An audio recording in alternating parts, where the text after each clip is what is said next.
book reviews again. Today we'll be reviewing Rules by Cynthia Lord. And before we start, I'd like to apologize to those of you who haven't yet read this book in advance because I may or may not spit out a few spoilers in this video. Anyways, I'm going to start with this.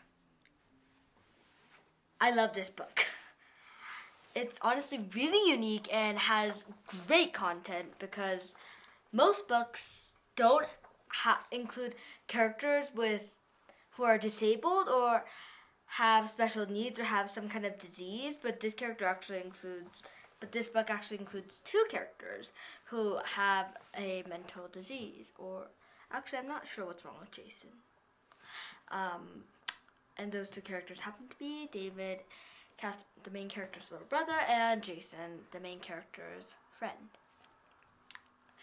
Another thing that makes this book unique, it doesn't have a happy ending.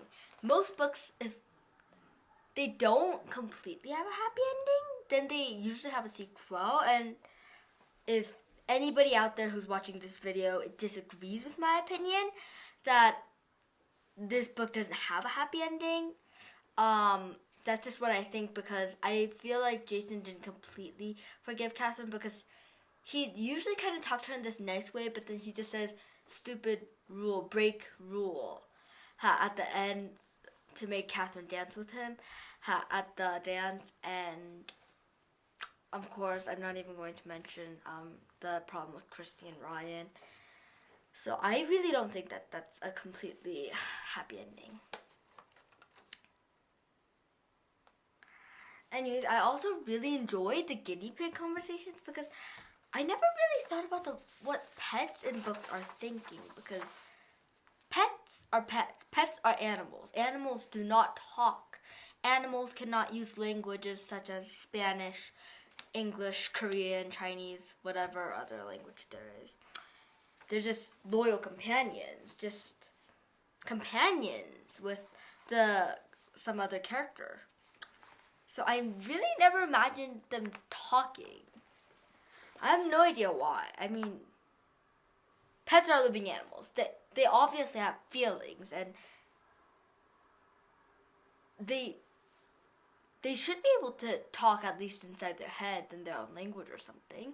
So this book actually made me see pets in a whole new light. And other than that, I for some reason liked the way Jackson talked, but it was pretty sad too. I mean, using other people's words, it's like, I bet you it's really frustrating. Number one, think about all of those huge dictionaries that are, hundreds, and one of the dictionaries that I have, like thousands of pages long. I mean, and imagine having a word book. If you can't talk, how frustrating would it be to not be able to have your own words and only have a select few words that you keep in a book? And imagine flipping through all those pages. Imagine flipping through every single page to find one single word and then flipping back and forth and back and forth. I mean, can you even imagine that? And then, what if you don't have that word? Then you can't communicate with another person, and that's even more frustrating. So I really pity him if he can only do that, and yeah. And then now we're moving on to David with autism. I actually thought that it was kind of cute how he quoted from Arnold Lobel's Frog and Toad series, because it's like a children's book, but even I, despite how many books I read, I never really reread them or hear them enough times to be able to quote directly from the book. But then David, he can quote directly from this book. So, and the way that whenever someone didn't answer him, he'd kind of get panicked. It just sounds really cute, because sometimes my siblings do that, and for some reason it's adorable, and then you just have to give in. I mean, it's cute and you don't want them to cry. You feel torn between playing with them in this way, which is actually pretty cruel. And then there's also you just want to give in because they just are so cute when they're so panicked. Anyways, and I'm moving on, and I'll give you this. Not every friendship starts the way that Catherine and Jason did, because Jason and Catherine's friendship started with Catherine getting bored and her drawing Jason and Jason's mom yelling at her. The thing is, most friendships that I know of, they usually start with the characters going to school or the characters meeting each other because their parents know each other, meeting each other at some social place, but never really have I thought about any friendship where they meet each other at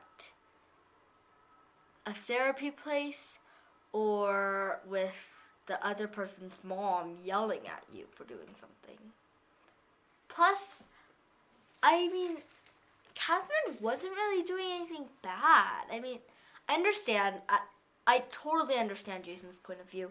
Sometimes if I were a disabled person, I wouldn't really like other people drawing me because they have a million ways to like make fun of me if they can draw me. But she wasn't really making fun of him, right? I mean, she wasn't doing anything wrong. She was just drawing him. So I'm not exactly sure why Jason's mom had to yell that so that the entire place, so that everybody could hear, when she could just come up to Catherine and say, "Hey, sweetie, can you please not draw my son?" Because he doesn't like that. Plus, if she had come over, she would have seen that what Catherine was doing was completely harmless. Harmless!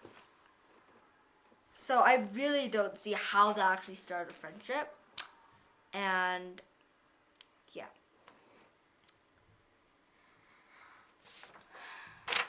And throughout the book, when you first hear about Christy moving in, Christy seems like a really nice girl, and it kind of seems like Miss Cynthia Lord is going to make Catherine and Christy be friends. But I really don't get it. I mean, for some reason Christy chooses Ryan over Catherine. So I'm not sure exactly what it was. I mean, Catherine seemed perfectly nice, but then I guess Ryan just got to her first. I don't see what she likes about Ryan. Ryan seems to like tease David a lot, but somehow she just chooses Ryan over Catherine. And relating to Ryan teasing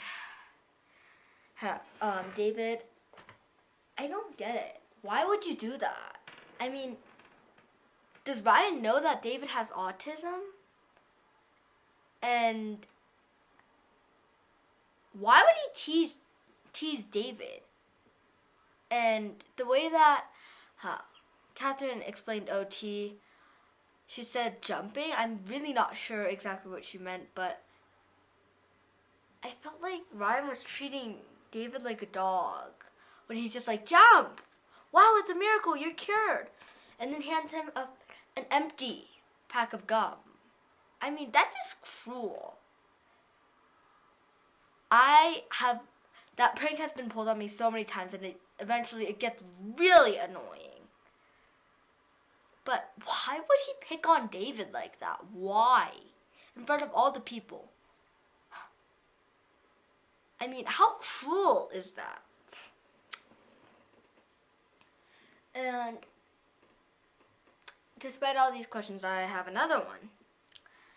Christy seems like a nice character. When she first moves in, according to the book, she like vibrates cool, but she still seems pretty nice until she meets Jason. I mean, I don't understand it exactly how she like suddenly just became snotty and she's just like, "Oh, you could have told me." 'Cause like, I totally understand Catherine's point of view because most people, I don't mean this to offend anybody, but most people don't kind of treat disabled and mentally ill people kind of differently and not really the same as you treat any other normal person. So, Christy seemed like a nice character though. She seemed really nice, and whenever, and that scene where Ryan teases David with the gum, her face was white according to the book, so I thought that she would have felt bad for David, but at the end she's just like, oh, your friend's in a wheelchair and he can't talk. Okay, bye, see you around.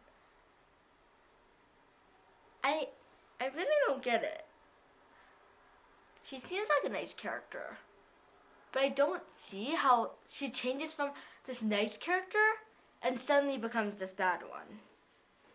And another one that doesn't exactly relate to the book, I really love how Catherine and her mom are reading Harry Potter in the book because Harry Potter happens to be one of my favorite children's books, and I really like in some books how the author includes another book that I like into the main character's book list. And overall, I love this book, and I'll actually give it a 5 out of 5 stars. Thank you so much for watching, and